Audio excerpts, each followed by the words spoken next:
مساء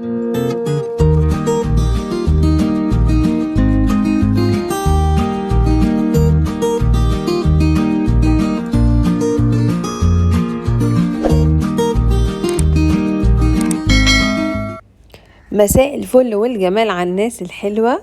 امبارح عملت سمك سنجاري، كان حلو قوي، بقى منه القطعتين دول. تعالوا اقول لكم عملت ايه جنبه. بس قبل ما نبتدي في الحلقة عايز اقول لكم كل سنة وانتم طيبين بمناسبة ليلة النص من شعبان، وما تنسوش تفعلوا زر الجرس وتدوسوا اشتراك. هنا جبت 5 حبات من البطاطس ورحت مقطعهم رفيع، وحطيت عليهم بصلاية واحدة، ومعايا نص قرن فلفل شطة.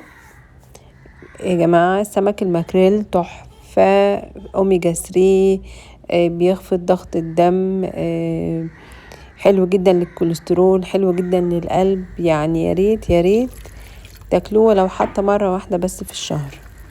تمام. هنا جبت على البطاطس حطيت ملح وفلفل وال7 بهارات، وحطيت بذرة كمون. تمام. وبعد كده رحت نازلة بمعلقة صلصة.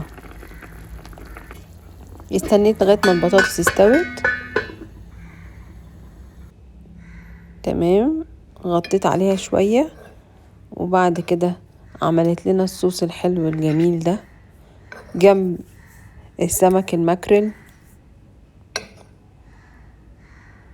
وحاجة حلوة قوي قوي في منتهى الجمال.